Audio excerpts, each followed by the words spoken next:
Welcome to Shatter. Help me reach 5,000 subscribers.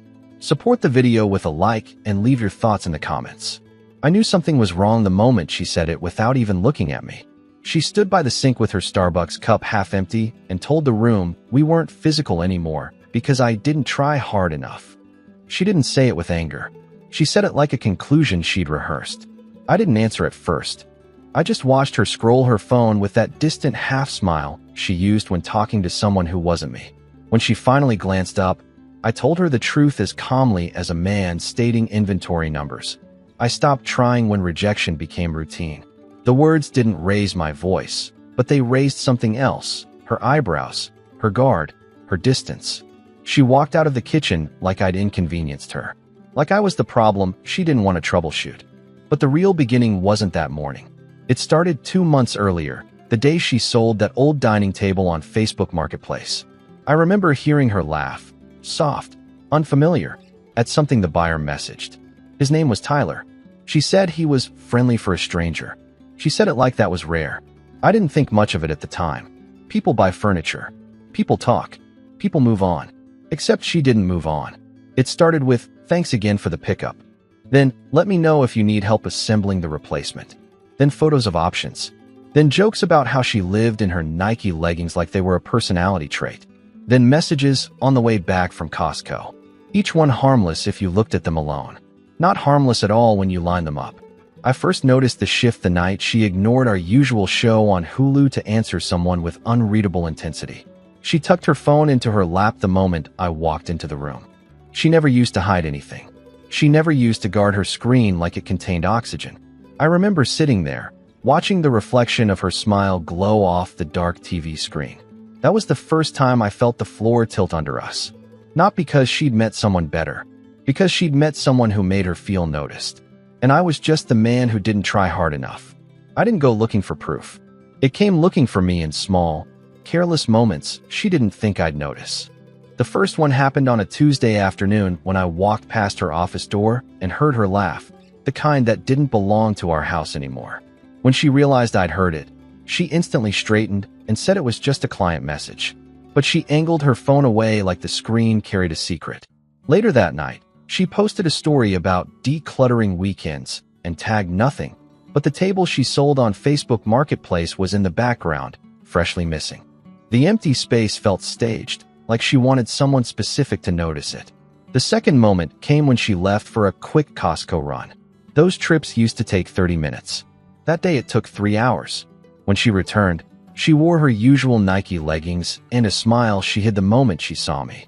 She set bags on the counter with shaky hands, laughing too loudly at nothing, and said the lines were long. I didn't question it. I didn't accuse. I just stepped aside and let her unpack in silence. But when her phone buzzed and she snatched it before the screen lit, I saw the faintest reflection of a name she'd never mentioned. Tyler. That night, I watched her pretend to relax on the couch. Hulu asked if she wanted to continue our usual show. She didn't. She sat there scrolling, not touching me, not looking at me, not noticing how still I'd become. Her thumb moved too fast, too eager. She kept tilting the screen away, as if the glow might give away more than the words. When she went to bed early, I stayed in the kitchen, staring at the empty space where the old table used to stand. It wasn't about furniture. It was about entry points. About how easily someone could slip into a life if the door was cracked open just an inch. I didn't confront her. I didn't ask who he was. I simply felt something shift inside me. Something steady, rising quietly, like a man bracing for a truth he already knew was coming. The day everything snapped into focus was a Thursday. Ordinary in every way except for the way she moved around the house. Too light on her feet, too careful with her expressions. She had that glow people get when they're already halfway somewhere else. I watched her linger by the mirror longer than usual, smoothing her hair, checking her phone, typing, deleting, typing again. She wasn't getting ready for me. She wasn't even present enough to pretend.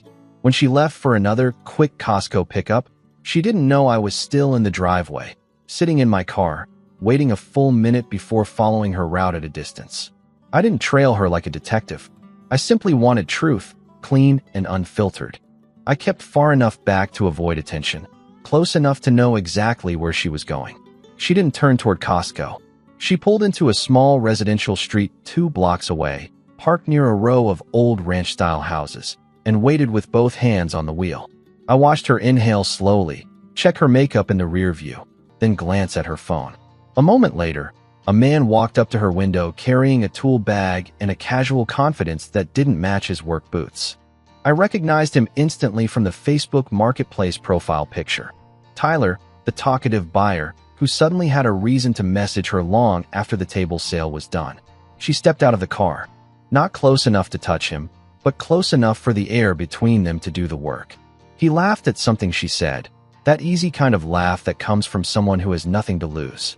She tilted her head the way she used to tilt it with me when we first started dating, before routine replaced discovery. I didn't get out. I didn't interrupt. I didn't make a scene. I watched silently, letting the facts settle inside me like pieces clicking into place. Every Costco trip, every late-night message, every moment she angled her phone away. It wasn't mystery anymore. It was pattern. When she returned home later, she dropped a Starbucks cup in the trash and acted surprised to see me already in the living room. She said the lines were terrible. She said she'd rushed. She said nothing that mattered. I didn't call her out. I didn't break the moment. I just looked at her once, quiet, steady, and colder than she'd ever seen me, and watched her flinch at a truth I hadn't even spoken yet. I didn't confront her the next day. I didn't ask why she lied, or where she'd really been, or what Tyler meant to her.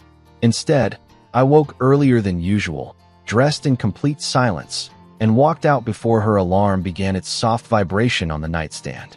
My Chevy Silverado sat in the driveway under the street lamps, steady and unbothered, and when I turned the engine on, it felt like the rhythm of my life shifted with it.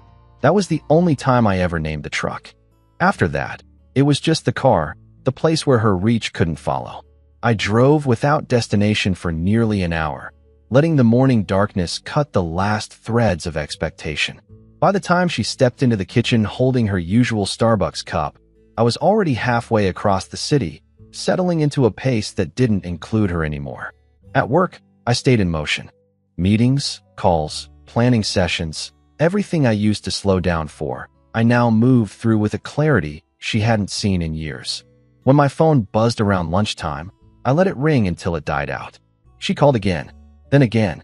A text popped up, something short, something clipped, something she probably crafted while pacing the living room where Hulu usually played in the background. I didn't open it. I didn't need to.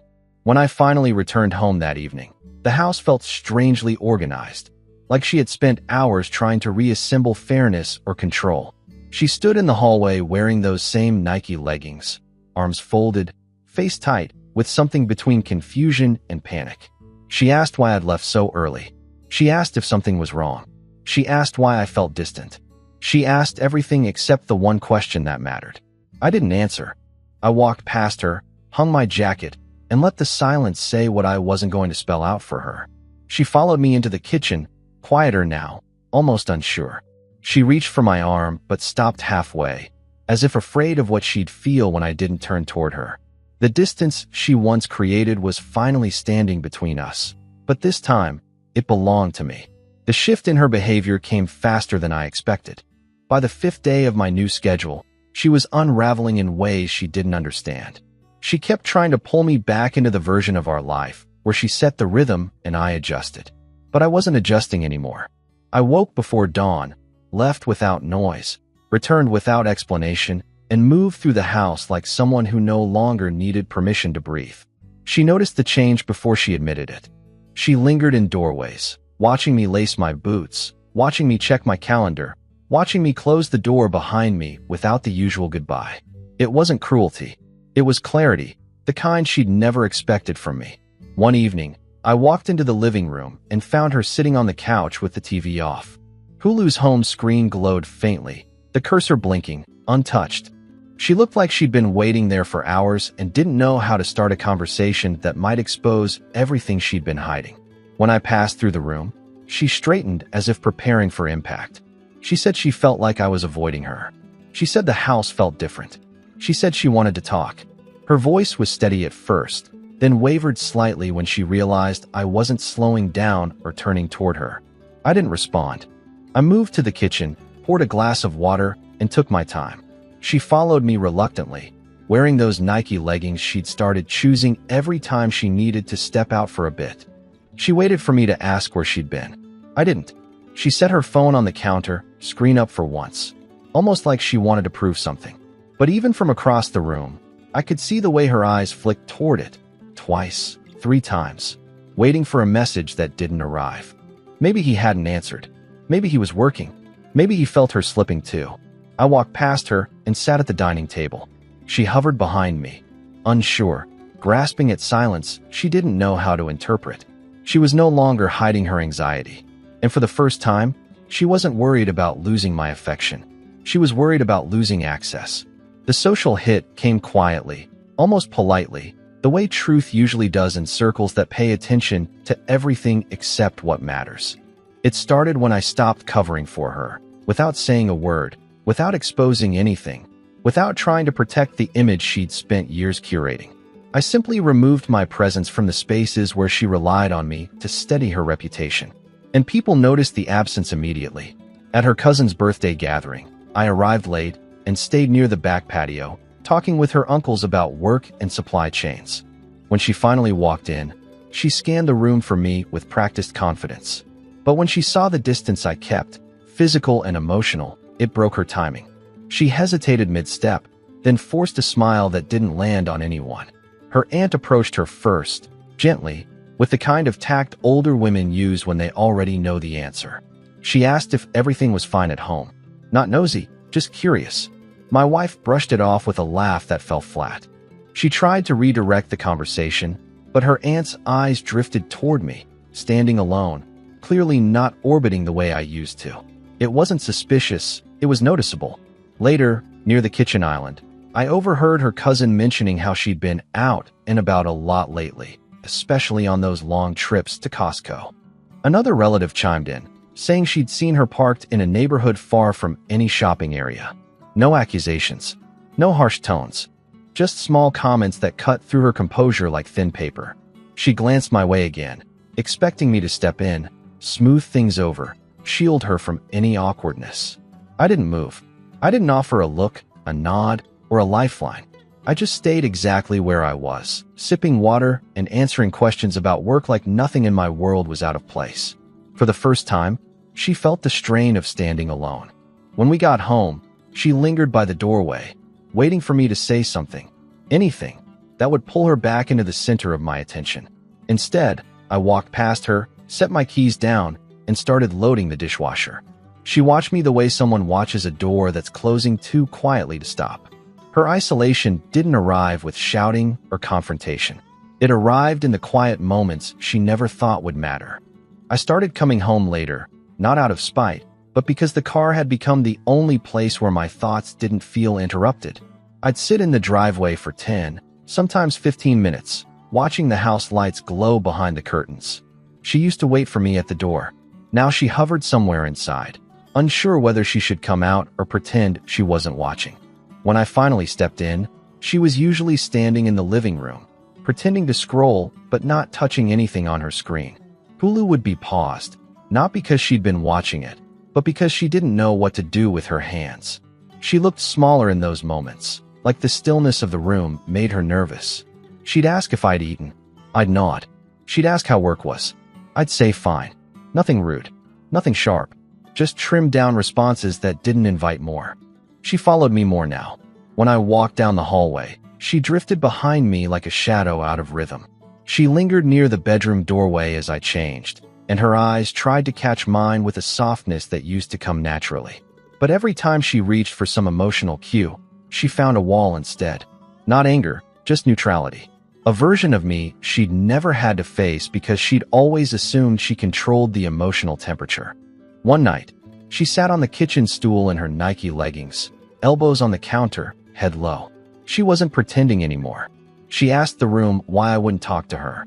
Not to accuse, just to understand the silence that now lived between us. I didn't answer. I rinsed my glass, set it on the rack, and walked out to the car. She followed me to the doorway, stopping just shy of stepping outside, like she was afraid I'd keep walking if she pushed her luck. She didn't know this kind of distance. She didn't know the version of me that no longer waited to be chosen. And now, for the first time, she felt completely alone in a house she used to command without effort. The confrontation didn't come with shouting. It came with a kind of trembling restraint she wasn't used to feeling. It was late, later than I usually got home, and when I stepped through the door, she was already waiting in the hallway. No lights on, no Hulu humming in the background. Just her, standing completely still, like she'd been there long enough for the silence to settle into her bones. I walked past her, heading toward the kitchen, when she finally spoke. Her voice wasn't sharp. It wasn't angry. It was thin, stretched, like she'd been holding it in too long. She said she felt like I was pulling away, like something in the house had shifted off its axis. She said she missed me, and the words sounded foreign even to her, as if they scraped against the truth she'd been avoiding. I didn't turn around. I opened the fridge, took a bottle of water, and let the quiet fill the space she thought she controlled. She followed me into the kitchen, slower this time, almost cautious.